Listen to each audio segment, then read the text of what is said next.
Hello, Mining's TV Fan! This is Mining po. Kamusta po sila? Ano po ang inyong ginagawa? Tayo naman po ay busy at tayo po yung may items na dumating at ating pong sanitize at ating pong bubuksan. Tingnan lang po natin. Ito po yung ating items galing sa seller's address is Farm Choice Agribusiness. Next po ang delivery niya. So, ating pong buksan.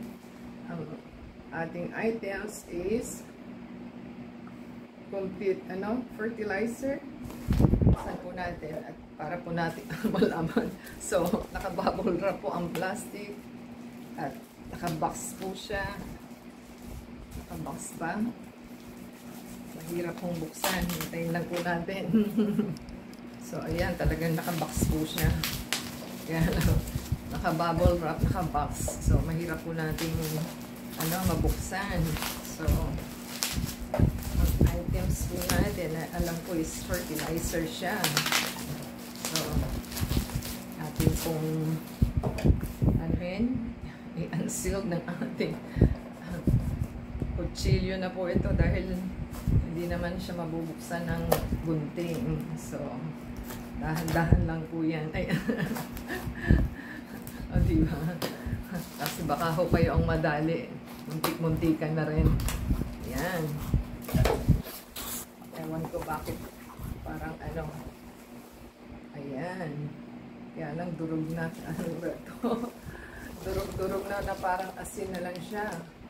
Akala ko is siya, bilog-bilog. Parang asin na lang.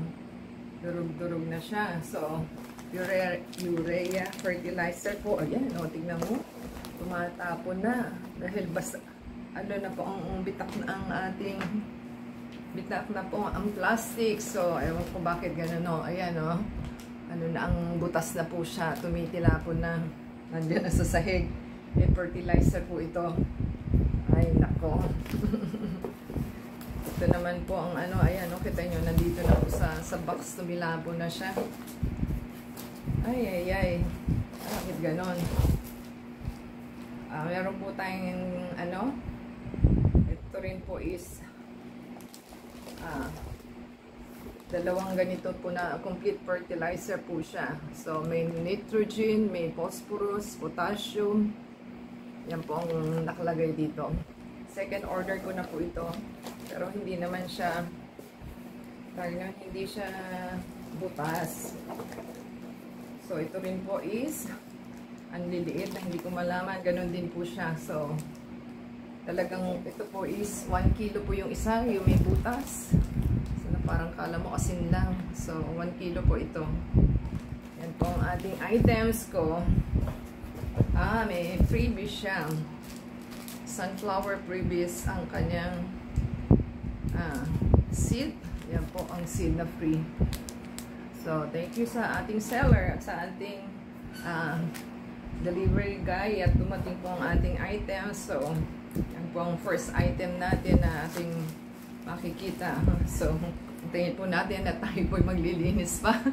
So, kung nagustuhan po nila ang ating items, comment down below po sa ating items na nabili online sa Lazada, and give us a thumbs up. Subscribe po, paki-add po tayo sa Facebook, Twitter, TikTok, and Instagram. Until next time, God bless everyone.